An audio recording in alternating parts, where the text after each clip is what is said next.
하나님의 말씀 마가복음 11장 11절로 18절까지 받들어 읽습니다. 제가 가지고 있는 성경책은 신약성서 74면입니다.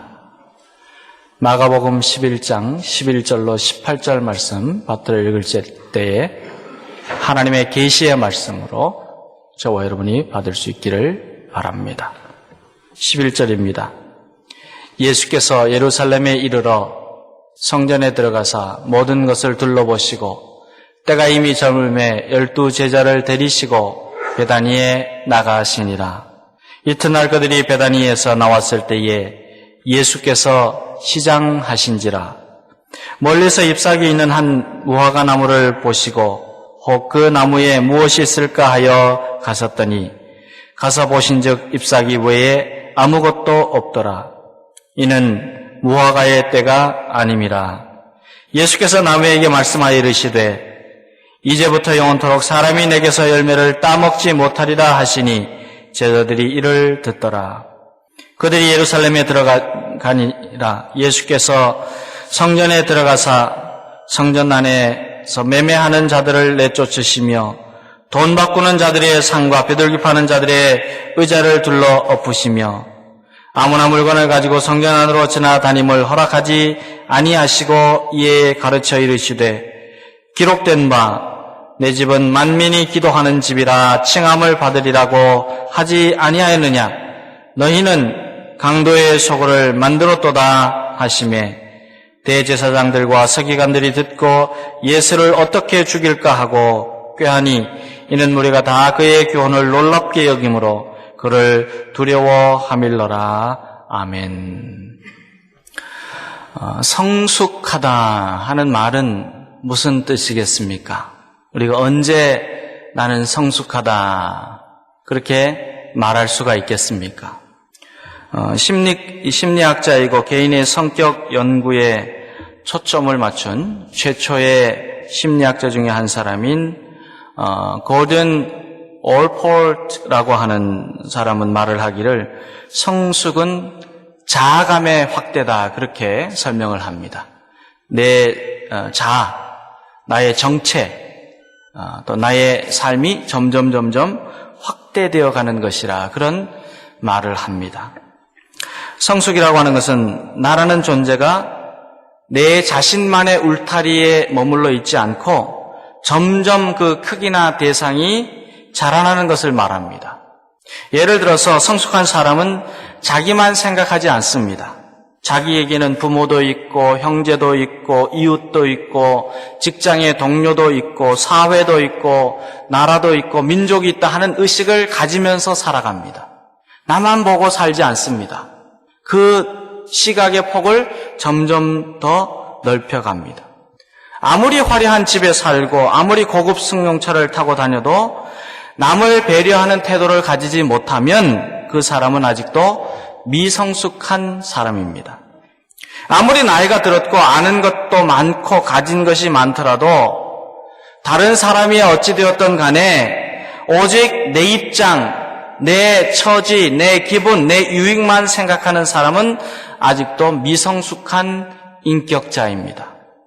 남에게 손해를 끼치고 남에게 눈물을 흘리게 해야 내가 행복해질 수 있다 하는 그런 생각을 가지고 있다면 성숙한 사람, 큰 사람, 그런 사람은 되지 못합니다. 아주 작은 사람, 아주 마음도 그냥 아주 메마른 그런 사람이 되고 맙니다. 남이 어떻게 되었든지 간에 내 살 길 찾아야 된다. 내가 사는 게 우선이다, 먼저다 그렇게 생각하는 사람은 미성숙한 성품을 가진 사람입니다. 우리의 믿음 생활에 있어서도 성숙이라는 것은 이와 마찬가지입니다. 성숙한 신앙인은 자기 자신만 생각하지 않습니다. 나에게는 가정이 있고 교회가 있고 하나님의 나라가 있고 하나님의 뜻이 있다는 것을 먼저 알고 자신을 바른 신앙 안에서 세우려고 힘을 씁니다. 내 신앙은 나를 위한 것이 아니라 바로 주님의 영광을 위한 것이라 하는 이 믿음을 가지고 사는 사람이 성숙한 사람이요 성숙한 신앙인입니다. 성숙한 성도는 주님의 사랑을 체험하고 그 사랑을 다시 이웃에게 나누기 위해서 살아갑니다.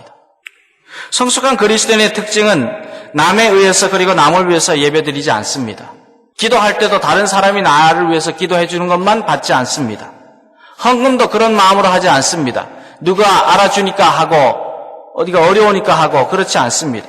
항상 투철한 주인의식을 가지고 어렵든지 힘들든지 언제나 책임감을 가지고 내가 주님을 바라보고 주님께 영광을 올려드리고 주님의 일을 위하여서 힘쓰고 섬기고 하나님께 예배합니다. 변명도 하지 않아요. 성숙한 그리스도인은 항상 교회 어려운 일도 책임을 집니다. 연보하는 일에도 하나님께 헌금을 드리는 일도 봉사하는 일도 그리고 구제하는 일도 다 그렇습니다. 이런 모습이 바로 성숙한 그리스도인의 모습입니다. 내가 하나님 앞에 정확하게 구별하여서 하나님의 것을 드리고 감사하고 예배하고 주의 일을 섬기고 선교하고 구제하는 사명, 그것이 성숙한 그리스도인입니다. 사도 바울은 에베소서 2장 4절에서 자신의 것만 보고 있지 말고 다른 사람의 것도 돌아보라 그랬어요. 그리스도인은 나만 보지 말고 다른 사람을 돌아보라. 이기적인 사랑을 가지고 있는 사람은 늘 그렇게 말해요. 나만 바라봐. 그런데 사랑의 사람은 자꾸 눈을 바깥으로 돌립니다. 예수님께서도 마태복음 7장 22절에서 그러므로 무엇이든지 남에게 대접을 받고자 하는 대로 너희도 남을 대접하라 그랬어요. 이것이 율법이요 선지자니라. 그럼 왜 사도 바울은 다른 사람의 것도 돌아보라고 말씀하였습니까? 왜 주님께서는 남에게 대접을 받고자 하는 대로 너희도 남을 대접하라 그렇게 말씀하셨겠습니까? 이러한 삶, 이러한 모습이 성숙한 그리스도인이기 때문입니다. 성숙한 신앙인의 자세가 뭐냐? 돌아보는 거예요. 살피는 거예요. 보살피는 거예요. 주님을 먼저 보는 거예요. 하나님의 자녀가 된 저와 여러분은 남을 사랑할 줄 아는 성숙한 신앙인으로 날마다 자라기를 바랍니다.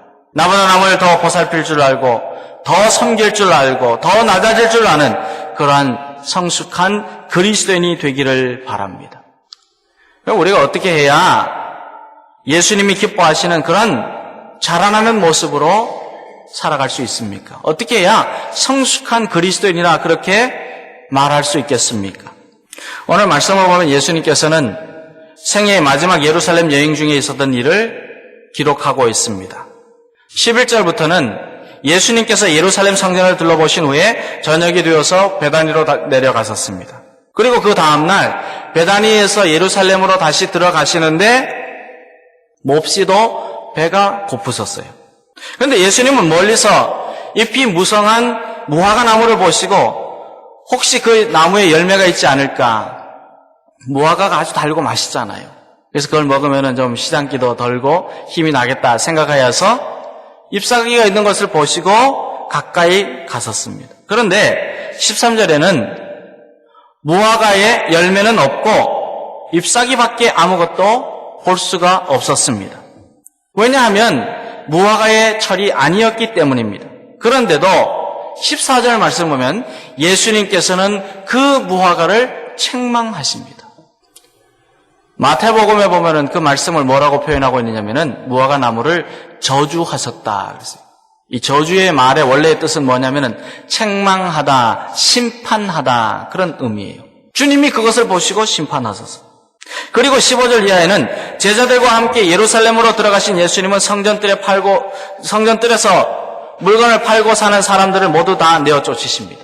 그리고 하시는 말씀이 내 집은 만민이 기도하는 집이라 그러셨어요.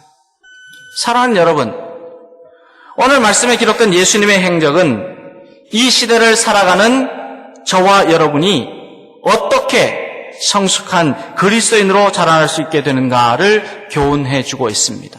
우리가 이 말씀을 통해서 내가 믿음이 자라나고 주님을 바라보고 주의 일을 이루어가는 성숙하고 성장하는 그리스도인이 되려면 어떻게 해야 되는가를 가르쳐주고 있는 말씀입니다. 우리는 예수님의 행적, 예수님의 말씀을 통하여서 성숙한 신앙인의 모습을 함께 배우고 은혜를 나눌 수 있기를 기원합니다. 오늘 말씀을 보면은 성숙한 그리스도인이 되기 위해서는 모양만 있는 신앙은 버리라는 거예요. 모양을 가지고 있으면 그건 다 내려놓으라는 겁니다. 13절 말씀 보면 예수님이 베다니에서 예루살렘으로 돌아가시는 길에 배가 고파서 길가에 잎사귀가 있는 무화과 나무에 무엇이 있을까 하여서 갔었어요. 그런데 잎사귀밖에는 아무것도 보이지 않았습니다. 예수님은 잎사귀를 보시고 열매도 기대하셨어요. 그런데 이때는 무화과의 계절이 아니었기 때문에 예수님은 그 무화과 나무를 향해서 이제부터 영원토록 사람이 너에게서 열매를 따먹지 못하리라 그렇게 14절에서 말씀합니다. 더 이상 열매는 없다는 거예요. 그 나무가 살아있는 동안에 이제부터는 열매를 맺지 못한다는 거예요. 그러면 예수님은 왜 무화과철이 아니었는데도 불구하고 이제부터 영원토록 열매를 따먹을 사람이 없을 것이다 그렇게 그 나무에게 말씀하셨겠습니까? 불신자들은 이 말씀을 읽으면서 왜 예수님은 배가 고프시다고 아무 잘못이 없는 그 무화과 나무에게 이처럼 끔찍한 말씀을 하실 수 있을까? 그렇게 의구심을 가집니다. 우리도 그럴 때가 있잖아요. 그렇죠? 왜 그 가만히 있는 나무에다가 저렇게 말씀하셨을까? 하나님의 사랑의 본체이신 예수님께서 무화과 나무가 열매를 맺지 못한다고 이와 같이 정죄하는 모습은 앞뒤가 맞는 말씀이냐? 그렇게 물어볼 때가 있습니다. 여러분은 그런 생각 안 가지십니까? 그러나 우리는 13절에 기록된 잎사귀에 있는 한 무화과 나무를 이라는 이 구절에 주의를 기울여야 합니다. 잎사귀 있는 한 무화과 나무를. 오늘 말씀에 나오는 사건은 6월절 절기 때 일어났는데 우리의 달력으로는 4월 중순쯤이 됩니다. 근데 팔레스타인에서는 일찍인 경우에는 3월이 되면은 무화과 나무에 먹을 수 있는 조그마한 열매가 맺히기 시작합니다. 그리고 그 뒤에 4월에는 크고 무성한 잎들이 나왔습니다. 무화과는 열매부터 열리고 그리고 잎사귀가 나오는 나무이기 때문에 잎사귀가 있다는 말의 뜻은 뭐냐면은 철이 되었든지 되지 않았든지 이미 그 나무에 열매가 있다는 뜻이에요. 그러나 작은 열매도 찾을 수 없는 나무에 잎사귀가 있다는 말은 그 해는 한 해 동안 아예 열매를 맺지 못하는 그런 나무로 자라난다는 뜻입니다. 그렇기 때문에 예수님은 비록 4월경인 6월절 때가 무화과의 계절은 아니었을지라도 그 무화과 나무에서 어느 정도 먹을 수 있는 열매를 기대하시며 가보셨어요. 근데 찾을 수가 없는 거예요. 예수님께서는 무화과 나무를 보시고 잎이 무성하여 열매를 맺으리라 기대하며 찾으셨지만 잎만 무성할 뿐이었습니다. 잎은 있었어요. 사랑하는 여러분, 잎만 무성한 무화과 나무와 같이 우리의 삶이, 우리의 신앙이 겉모습만 화려하고 열매가 없지는 않습니까?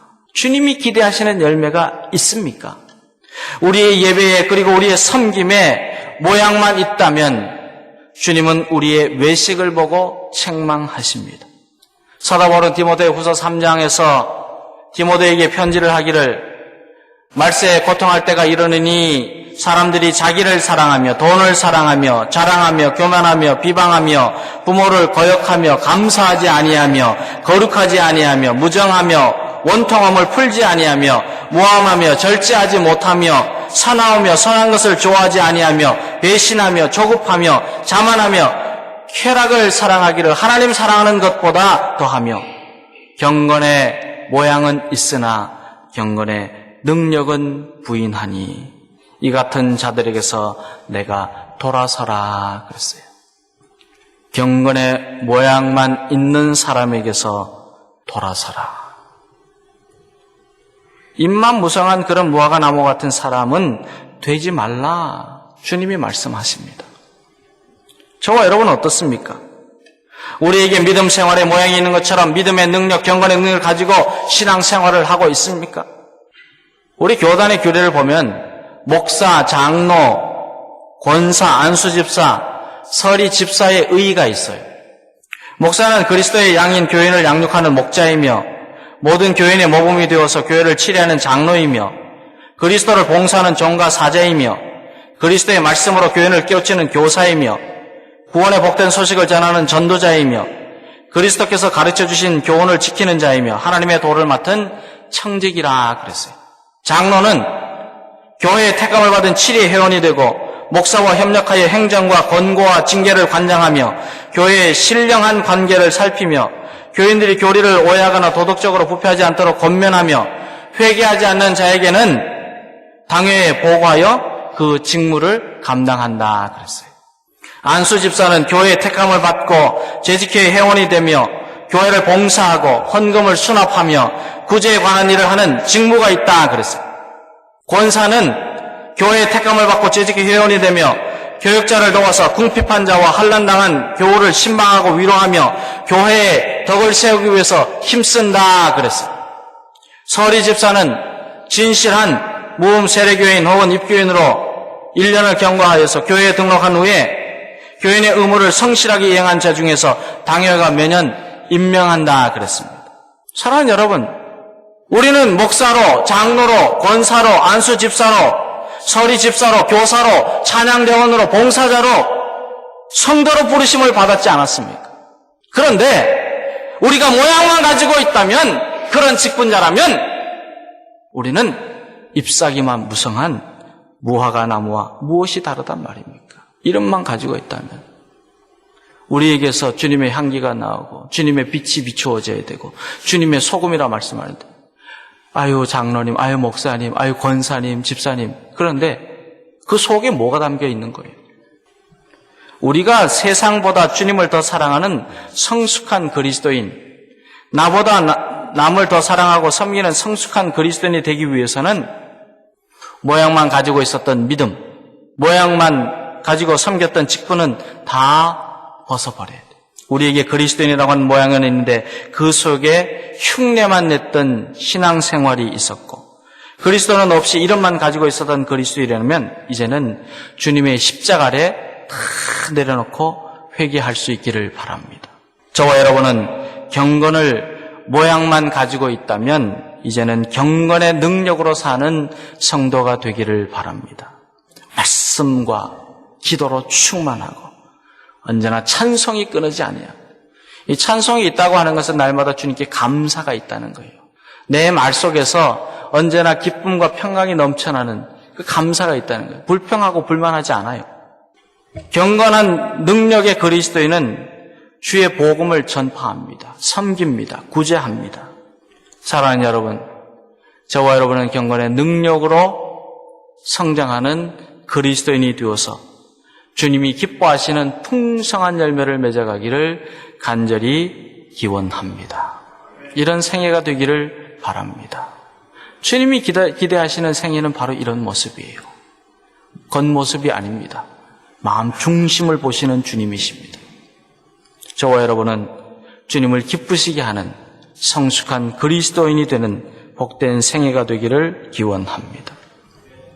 오늘 말씀을 보면은 성숙한 신앙인 믿음의 뿌리 깊은 그리스도인이 되려면 기도하는 성도가 되어야 해요. 15절 이후의 말씀에는 예수님께서 무화과 나무를 책망하시고 예루살렘으로 들어가신 내용이 기록이 되어 있습니다. 그런데 예수님은 성전 안에서 물건을 사고 파는 사람들을 다 내어 쫓으시고 그리고 돈을 바꾸어주는 사람들과 비둘기를 파는 사람들의 상과 의자를 엎으시고 또 성전 안을 가로질러 가는 사람들을 책망하시면서 말씀하십니다. 책망하시면서 하신 말씀이 기록되어 있는 내용이 17절에 있습니다. 우리가 17절 말씀을 함께 읽겠습니다. 이에 가르쳐 이르시되 기록된 바 내 집은 만민이 기도하는 집이라 칭함을 받으리라 하지 아니하였느냐. 너희는 강도의 소굴을 만들었도다 하시매 아멘. 물론 성전 안에 매매를 하는 사람들, 돈을 바꾸는 사람들, 비둘기를 파는 사람들, 성전 안을 이렇게 가로질러서 다니는 사람들 모두가 다 그 이유가 있었습니다. 이유가 왜 없겠어요? 아무 이유 없이 왔다 갔다 했겠습니까? 대제사장 가야바는 흩어져 있던 유대인들이나 이방인들이 성전에 제사를 드리기 위해서 먼 길을 올 때에 제사의 품목을 가지고 오는 것이 번거롭다는 그런 말을 듣고 성전에 와서 사도록 그렇게 허용을 했어요. 그래서 이렇게 번거롭지 않도록 성전에서 사고 팔게 되었습니다. 그리고 유대 화폐로 하나님께 예배를 드리고 봉헌하는 그런 율법에 따라서 이 이방인들이 그리고 흩어져 있던 유대인들이 각자 나라에서 가지고 있던 돈을 가지고 와서 거기서 유대의 화폐로 바꾸는 거예요. 그런데 제사 품목을 거래하거나 돈을 바꾸는 일에는 인간적인 욕심이 들어가면서 반목하고 불신하게 되고 어떨 때는 강탈이 일어나고 사기가 자꾸 이렇게 퍼져나갔습니다. 만연되었습니다. 거기다 사람들은 물건을 싣고 성전 안이든지 밖이든지 그 거룩한 성전을 아무렇게나 지나다니는 거예요. 무엇 때문에? 자기의 이득 때문에, 자기의 실리 때문에, 자기 중심적으로 보는 거예요.